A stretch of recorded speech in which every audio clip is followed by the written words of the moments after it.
Hey you, do you ever struggle from food addiction? Do you feel like you can't ever get food off your mind, or it's impossible to say no to bad foods or going out to eat? Well, stick around in this video. I've done a lot of research and found some really great ways to help combat food addiction.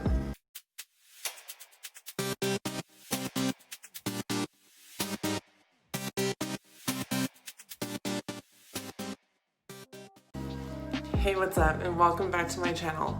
I'm currently on a journey to lose 169 pounds, but my desire to get support through eating has become bigger than my desire to lose weight lately. And I know I'm not alone in this, because if I were, obesity wouldn't be an epidemic. Now, emotional eating or food addiction is significantly adding to the obesity epidemic. 25% of people who are obese at least show significant signs of addiction. Now, I'm the first one to say I'm part of that 25%. And I know it's sad, but I think a lot of people can relate to it. And when I go through a really emotional time in my life, I don't care about losing weight. I don't care about the progress I've made. My willpower basically ceases to exist. And all I care about is getting that comfort from this thing that I've been able to get comfort from my entire life. So how do we fix it? First, we have to understand how addiction works. The addicted person feels a significant amount of emotional pain, and we don't want to feel pain. We want to be happy. We want to either numb out or forget the feelings. So when we eat food like sugar, fat, and salt, we get this rush of dopamine, and this makes us feel happy. And we think food is what makes us happy. We associate it subconsciously. So next time we feel bad, we continue to go back to that food. But we end up overusing food as this crutch. And the more we use food as this fix, the less dopamine we get every time. And our body tells us that we need more food than to get the dopamine. So we continue to overeat to try to reach this euphoric state again. Well, the problem is the more we overeat, the less dopamine we get, and the more we think we have to eat to get it. And it's just a vicious cycle that turns into food addiction and obesity. So how do we reverse this? We don't want to be a product of our addiction. We want to move past it and learn to grow from it so that we can be successful in our weight loss journey. I know I really want that right now because I've been struggling lately a lot. And addiction with food is extremely difficult to beat. It's not like drugs or alcohol where you can stop hanging around with those people that are doing that thing and just stay away from it in general so that you don't have to worry about using it. No, food is everywhere. We have to eat it, and there's advertisements in places all over that are targeted to make you want to eat every time you see this advertisement, want to go to this place specifically for this food. So how do we get away from that? Well, I've done a ton of research on addiction, food addiction, and overeating, and I've compiled some great tips and exercises that I think will definitely help me with my food addiction, and hopefully it can help you with yours too. I'm gonna make this video into two parts. So today I'm gonna tell you guys everything I found and let you guys know everything that's out there in reference to these topics. And then this week, I'm gonna make some goals, and I'm really gonna try to put these tips and exercises to use and really hope that they work and really get the full use out of them to decide if they're gonna be beneficial to me. And I hope you guys join me in this. I hope you guys make some goals and take these tips and really try as well to see if they work for you. Next week, we can all come back together and I will tell you guys what my experience was, what my results were, and I'd love to hear what your guys' results are too. So what do you say? Let's beat food addiction together. Okay, so let's start with 10 tips that can really help you start that relationship with food on a different route. So the first one is don't say yes to social activities that involve food. So don't agree to go to happy hour, don't agree to go out with your friends if you know you're not gonna be cheating or you know you're not gonna be able to resist the temptation of getting something bad at those places. Instead, you can suggest an active activity with you and your friends. Hey, let's go on a hike, Especially now during COVID, hiking is a much better option than going to a restaurant anyways. All right, the second tip is to eat slower. If you eat slower and really enjoy your food and really focus on what you're eating, then you can develop that better relationship with food. Mindless eating gives you nothing good, and you're probably gonna eat way more. Also, eating slower will help you realize that you're full faster versus just shoving it all down your face. You're gonna eat way more than you need to before you actually get that full effect.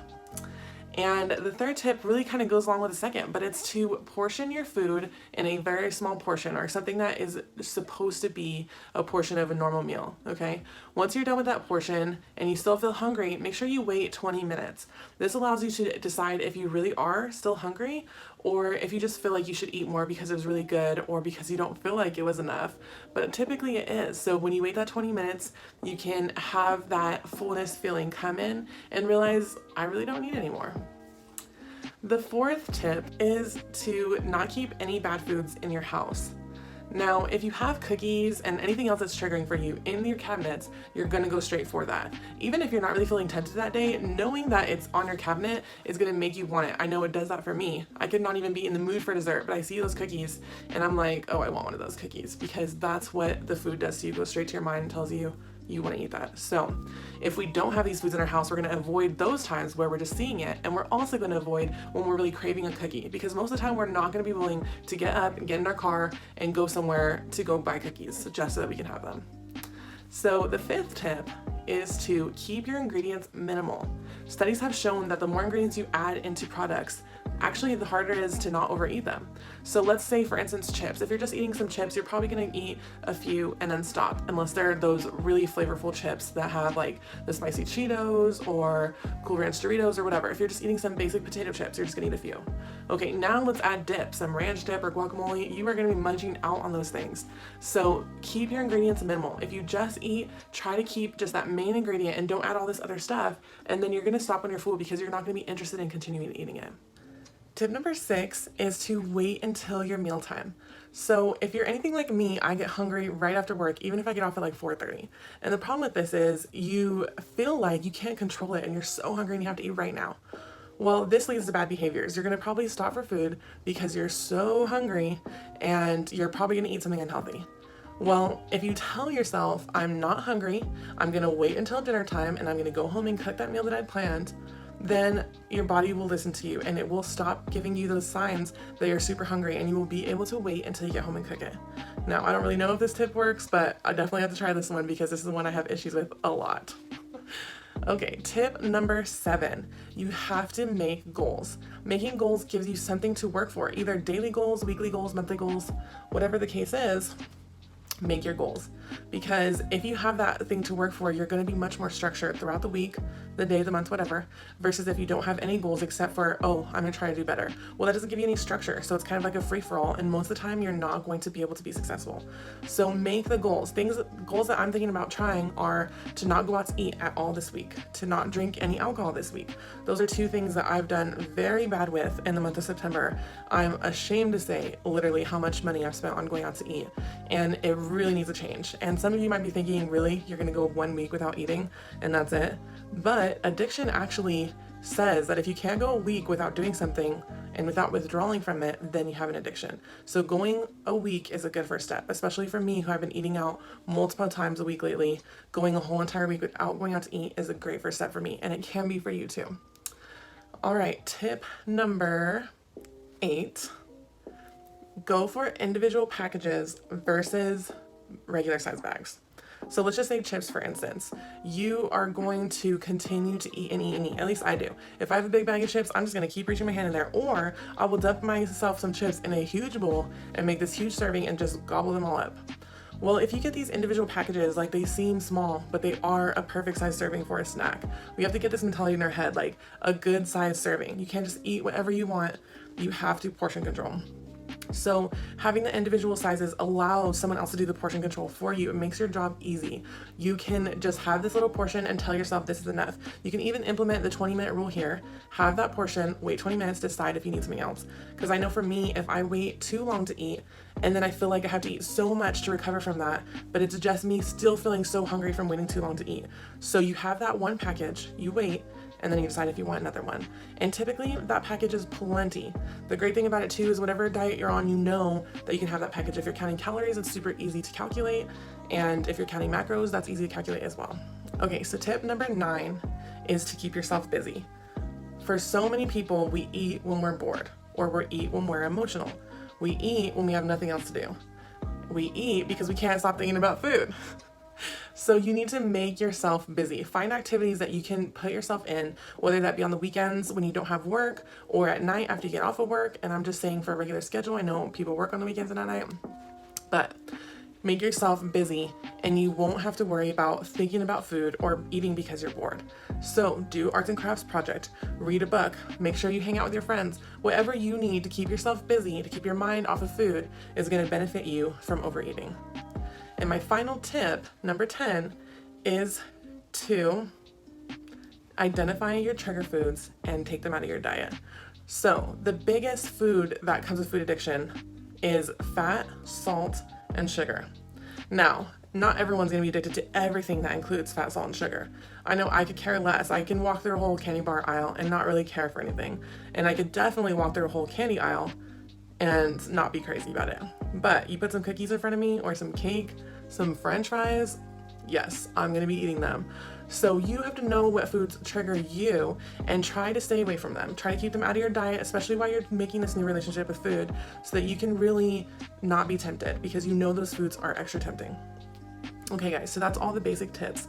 Now, if you need a little bit more help, which I'm sure I'm going to, then I also have some exercises that I've heard of doing to get that extra help in saying no when these tips aren't helping.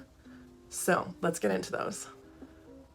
The first thing that we're gonna try is changing your patterns. So by changing your patterns, you have to know that your current patterns are wrong or bad for you. And you have to know that changing them will greatly improve your life. So the first step to changing your patterns is to gain leverage on yourself. You want to know, what are the consequences of you sticking with your current lifestyle? What are the consequences that you've already received because you've had your current lifestyle? What have you lost and what will you continue to lose if you still go down this path? I would write all these things down and really get a good understanding of how bad this is impacting your life. The next thing we want to do is make ourselves associate this pattern with something negative. So right now we think of, I'm just gonna give myself as an example, I think of fast food and I think of happiness. I think of me not having to do any work to get this food, of it being hot and fresh, of it being greasy and salty, and everything that seems just so good about food, okay? So we want to change this pattern. And this one might be a little bit much for you guys. When I heard about it, it really grossed me out, but I'm gonna go forth with it because it may help. So we're gonna think about those emotions. We're gonna think about going to that fast food place and getting this amazing meal and how good it smells and how good it tastes when you first get it and take a bite of it. And then we're gonna think about our dog throwing up all over that food. And you are about to taste this food and it has throw up all over it. And you can just smell this throw up and you're about to eat it and it's just so gross, okay? So this is disrupting your pattern. Now you have to redo this over and over and over again. You have to keep thinking, associating this food with throw up, with something nasty, with poop. Pretend that there's poop on it. Or better yet, I was thinking, if I'm gonna go to fast food, you could think of all these horror stories that happen at fast food. People having coitus in the taco meat at Taco Bell, or people not washing their hands when they go to the bathroom and then packaging your meal with no gloves, because I've totally seen them not wear gloves. You just think of really disgusting things that could be happening to your food, that are on your food, all over your food. And eventually you're going to associate those negative thoughts with that food that you used to have positive thoughts with. So if I'm thinking every time I go to Taco Bell, I'm gonna have some like pubes in my taco meat or something, I'm not gonna wanna go to Taco Bell because that's disgusting. So we've disrupted our patterns and now we have to reintegrate something positive into the pattern to have instead. We can't just have an emptiness, or we'll probably go back to what we were doing before. So this time you had to add something good. And it could be anything. It could be learning a new task. It could be taking a walk. It could be listening to music. It could be watching your favorite TV show or movie. Think of something that is exciting for you that will in turn improve your life. And every time you would normally go out to eat or normally think about food, plan that activity. And that's gonna start filling in those spaces. And then when you get off of work and you normally go pick something up to eat, you're instead gonna get off work and you're gonna go to the park and take a walk. Or you're gonna get off work and you're gonna go and start learning that language lesson that you've been thinking about learning. And your patterns have been changed from something food related to something life improvement related. Exercise number 2 deals more with when you're actually having an emotional issue at the time. So as I said before, that addiction starts with having emotional pain that you don't want to deal with. Well, the problem is whatever you're using to cope with that pain is most likely temporary. Even food, you eat and a couple hours later, you're still feeling bad. It's just a temporary fix on that emotional pain. So exercise number 2 deals with dealing with that pain directly. Feel the pain, work through the pain so that it's just gone and you don't have to deal with it anymore. So ways that they've suggested dealing with it is one, by movement. There's so many things you can do with movement to work this pain out of your body. So you can dance. There's a lot of dance techniques that you can just see with these professional dancers are so emotional. You can just feel the emotions in them. And if you're dancing with these emotions and you're really making your movements through your emotions, then you can force these emotions out of your body. You can work through these emotions through dance. Other ways are yoga and meditation, are both ways to relax your mind, calm your thoughts, and center your thoughts so that you can really work through your issues like that. And the third way that I personally have thought about is to journal. Journaling allows you to really think through like what actually is the issue. A lot of times I feel like with me particularly, I'm just so stressed out, but I can't tell you what the reason is. If I sit there and write out what's going on, like what happened today, what am I feeling, then a lot of times I will actually figure out what the root cause of that stress is, and then I can actually find ways to make a solution. I can actually get around it, find ways to make my life better and get through it. But if you don't know what that issue is in your life, if you're just feeling pent up or you're feeling anxious or depressed about something and you don't know what it is, then there's no way you're gonna be able to solve it. So we need to figure out what that pain is and we need to work through it.